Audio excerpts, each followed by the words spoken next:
Thank you, Lauren, and the organizing committee for this invitation to present to you today. Thank you also, Angela, for your presentation on genetic methods. I'm going to be building on that and discussing what have genetic studies of Hawaiian plants told us. Before I do that, I would like to also give thanks to the many people that I've collaborated with on a variety of different projects, many of which I'll be talking about today. Without many of these people, either collecting or discussions or students working in the lab, none of this work could have been accomplished. So why is taxonomy important? There's a lot of different reasons for this, and everybody here that has ever had a taxonomy class has been told over and over again many of these particular reasons. But to me, one of the most important reasons is this: bad taxonomy can kill. This is the cover issue of the September 1990 Nature issue, where they discussed the tuatara and from New Zealand and how the bad taxonomy almost led to the extinction of one of the forms of that particular species. And that's what will happen here, is if we don't have good taxonomy of a particular group, the species in question won't get the management that it needs, and as a consequence, it can go extinct. So the bad taxonomy can cause the extinction of species, and we probably had this happen over and over again. Genetic resources can help with this tremendously, but there's a variety of things that we need to do before we can really get into these kind of studies. And so we have to carefully consider what we need to make the appropriate decision. Among these is the proper methodology, and we've had a good discussion about those kind of methods already. Also the sampling strategy. What plants do you need? Do you need many plants from a single population or many populations? Do you just need one plant from every population? So a lot of these kind of considerations are very important. The equipment and supplies that you're going to be using, as well as the time frame. For some taxonomic studies, these can go on for many years, but for management questions, they need to have these answers quite quickly. And so we need to be able to apply a technique that can be used relatively quickly to provide the answers that can be useful in deciding management aspects. So today I'm going to be talking about 4 different questions that we've had to be examined, and these have been used for a variety of different purposes. So I'll be talking about Hesperomannia and what the species relationships are among the species that we have here in that endemic genus. With Cryptocarya mannii, there's one population that seemed to be unique. Is it a distinct species? Euhporbia skottsbergii. How are the populations on 2 different islands related to one another? And Cyanea superba and Kokia cookei, a very rare species, and is there any variation left in these species? So first is Hesperomannia. Hesperomannia is in the Asteraceae family. It's an endemic genus to the Hawaiian Islands. In the Manual of Flowering Plants of Hawaii, there are 3 species that were recognized.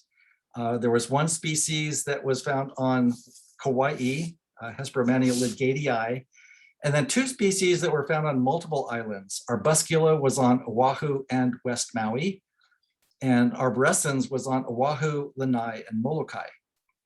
The Lanai population is now believed to be extirpated. So on the bottom left, you can see an example of Hesperomannia lidgatii from Kauai. In the middle, this is Hesperomannia arbuscula, and on the right-hand side is Hesperomannia arborescens. The questions that we have here with this weird distribution, it also created an interesting biogeographical question about how these things dispersed among the islands. But I'm not going to get into that today. So the first thing we did was to look at a phylogenetic analysis of the species. This is looking at the different populations. Every individual here represents a different population of these species. So on Kauai, we had 2 different habitat or different regions examined, 3 different Waianae populations of arbuscula and so forth. If you're not familiar with looking at a phylogenetic tree, they are rooted, like any tree is rooted in the ground over here, and then you have branches as it grows and develops upward, it'll form new branches and separation out, so you can see what is most closely related to one another. And as you can see here, the relationships that we find are very disjunct. We have the Oahu plants with both arbuscula and arborescens, and then we have down here Maui Nui plants with Molokai and Maui plants all intermixed. So the species relationships that we have from the flora do not truly represent the relationships of the plants phylogenetically. We also looked at these, the variation of the individuals within and among populations for each of these species. This is a principal coordinates analysis, or a PCO. And you will see that this statistic repeatedly, this statistic is going to be used repeatedly today, so just a brief explanation about how it works. Principal coordinates analysis analyzes all the genetic variation that is measured and configures it into a multidimensional space. The first, or the horizontal axis, runs through the space to account for the maximum amount of variation possible.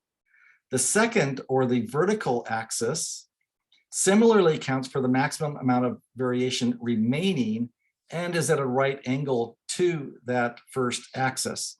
And so when you look at this particular graph, you can see very clearly that the Kauai and the Oahu plants separate out very clearly from the Maui Nui plants on the first axis, and the second axis very distinctly separates out the Oahu and the Kauai populations. When we looked at just the Oahu populations by themselves, we see something similar in that all the Waianae plants on the right separate out very clearly from the Ko'olau plants on the left. And so the Waianae plants were in the species Arbuscula and the Ko'olau plants in the species Sweezii, or excuse me, arborescens. But when we look at this distribution, as we just kind of went through on a phylogenetic tree again, instead of having 3 species, we can very clearly see 4 species that are now recognized. We still have on Kauai, Hesperomannia legatii. On Maui Nui, we have just the single species arborescens. On the Waianae Mountains of Oahu, we have Hesperomannia oahuensis. And in the Ko'olau Mountains, we have Hesperomannia sweezii.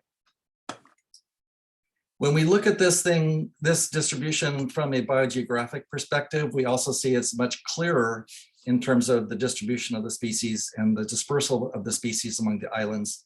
We don't have time to get into it today, but it is a lot more simplified. The second example is with Cryptocarya. This is in the Laraceae, which is in the avocado family. And you can see here on the left what the branch and leaves look like, the fruit in the middle, and the characteristic flower of the Laraceae here on the right-hand side. The question here was that there is just a single species that was recognized on both Kauai and Oahu, and this was Cryptocarya mannii. The populations were a lot more common on Kauai. There were multiple populations with multiple individuals within those populations. However, when over on Oahu, there was just a single plant that was present in the Waianae Mountains. And so previously, these were thought to be morphologically distinct. There are some size differences in the fruit, some other characteristics that showed that they were distinct from each other. But there wasn't a lot of variation that could be measured, and as a consequence, they were lumped into a single species in the present treatment. So we wanted to look at this to see what is the relationship among these particular species. So again, we did a sequence analysis. We looked at an individual from each of the different populations on Kauai, the one individual from Oahu, and then we had some outgroup species from China and Australia that we used for comparison. And as you can see here, all the Kauai populations all cluster very closely together. There's hardly any variation among these individuals and these populations. But these populations were clearly distinct from the one Oahu plant And then all the Hawaii species together were also clearly distinct from the outgroup species. The 100 here and here represents the bootstrap analysis, the percent support for this particular branching pattern. So 100% support for this branching pattern.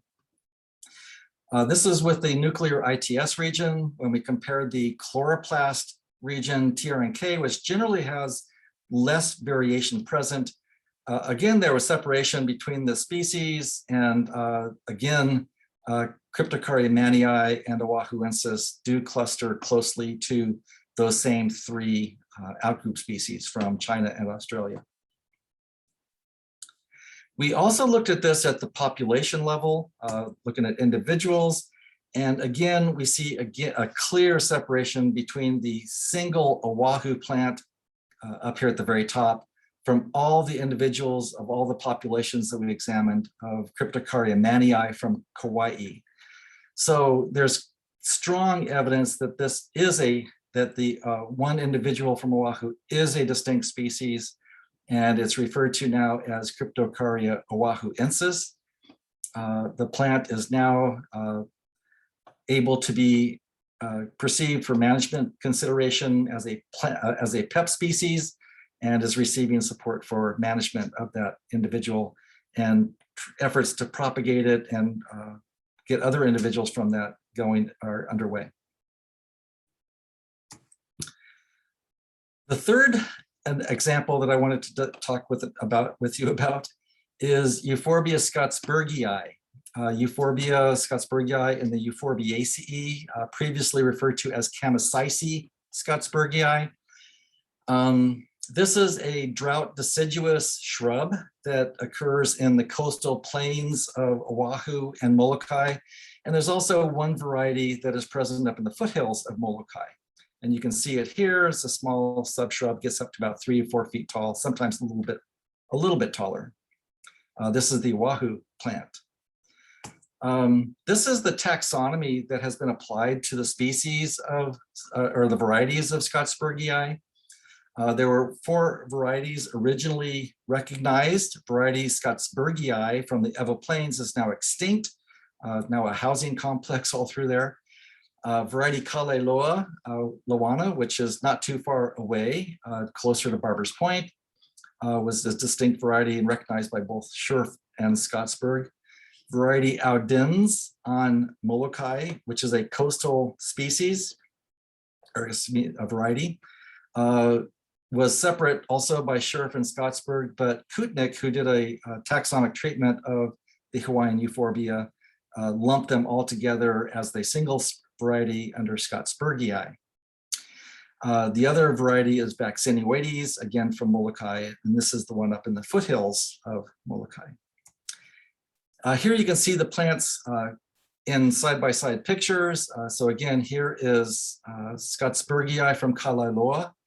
You can see it's about the same size as the Ilima plants that are growing next to it here.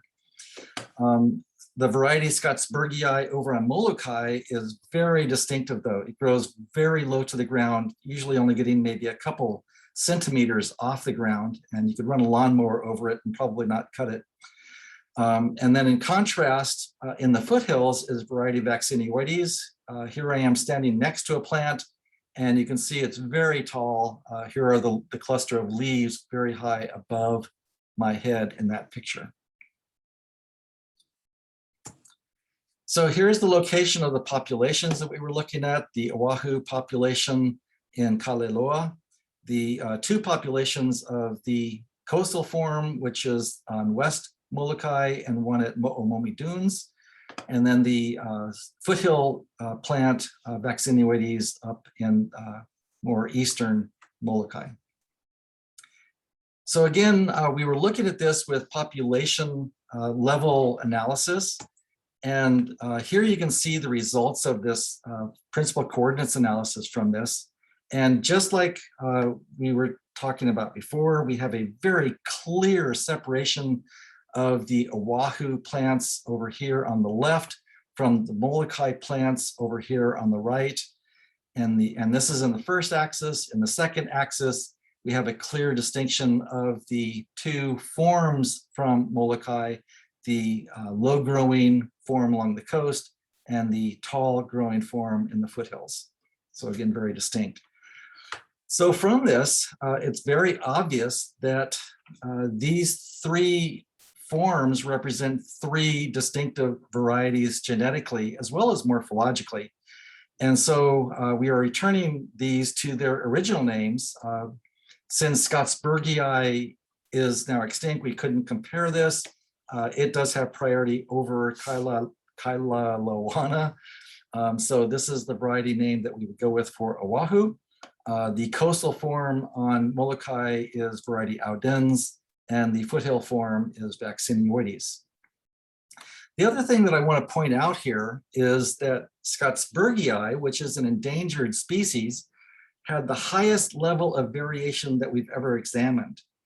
And so I wanted to illustrate that with this table here. This is looking at all the species that we've looked at up to this point. This was up to about 2015 when we were doing these analyses. And the main measure that we were comparing is the percent polymorphism, which is shown here at the species level and here at the population level. All the highlighted species within this table are endangered species. So there's a good mix of non-endangered versus the endangered species.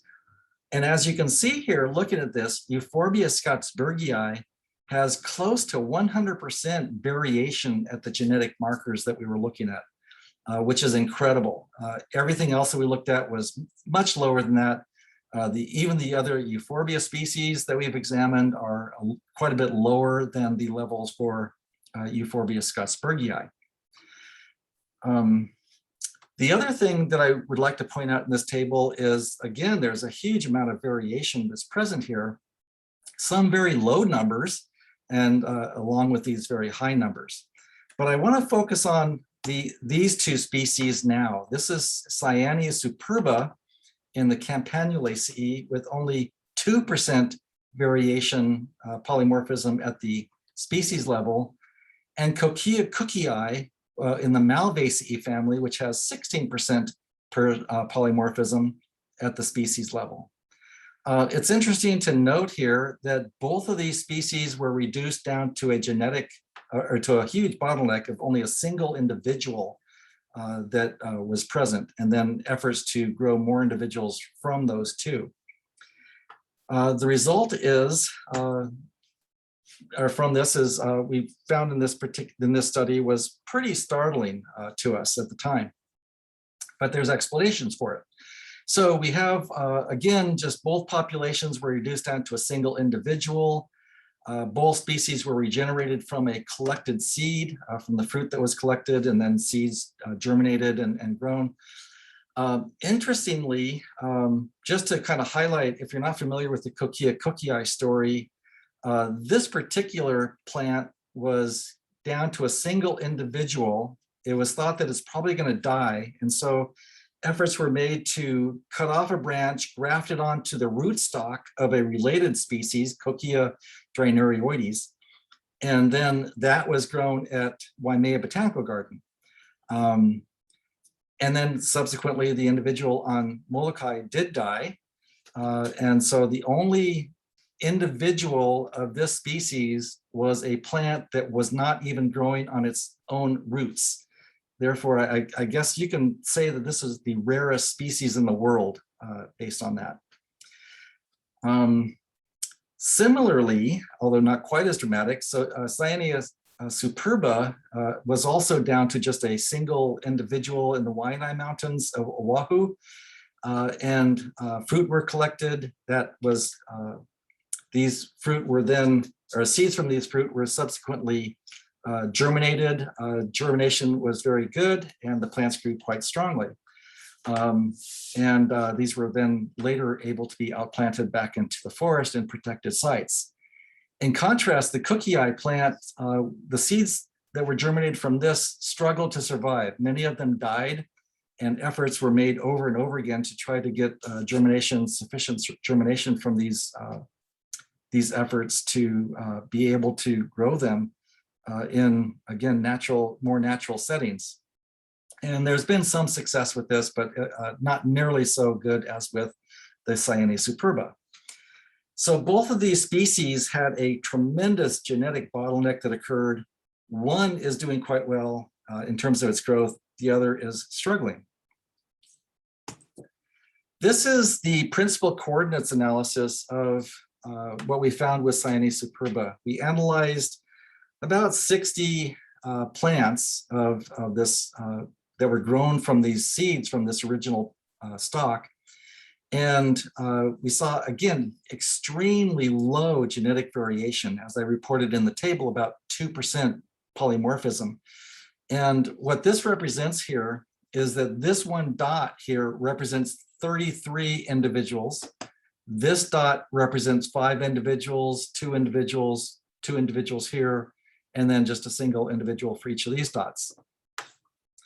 All 33 of these individuals had the exact same genotype. This 5 individuals had 1 mutation different from these 33. And so they all clustered to this 1 point. 2 plants had a different mutation and they clustered to this point.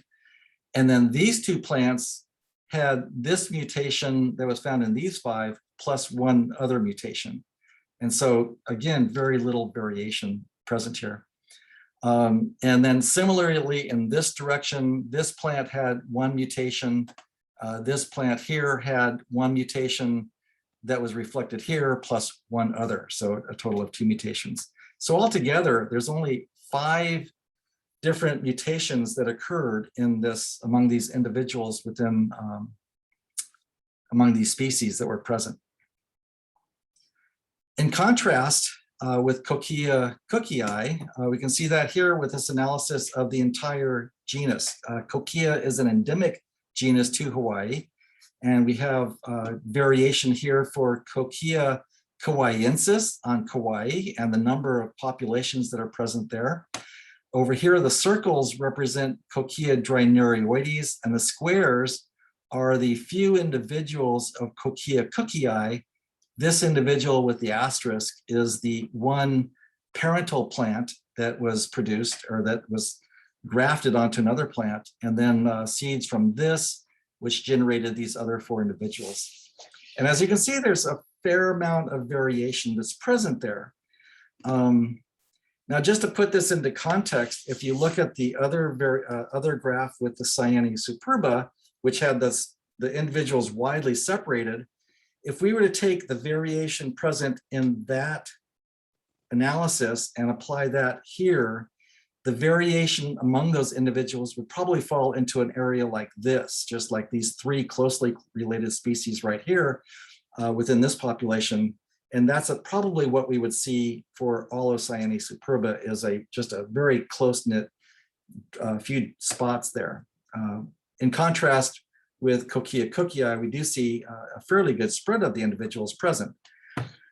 So why do we have such different analysis or different results with these 2 species? The explanation would be this. Cyanea superba, like many of the lobeliads, regularly inbreeds or self-fertilizes with itself. And so as a consequence of this, over the many, many years of this population developing, a lot of the deleterious alleles that would be present within the population through inbreeding have been purged out of the population. And so the only remaining alleles are the alleles that were successful.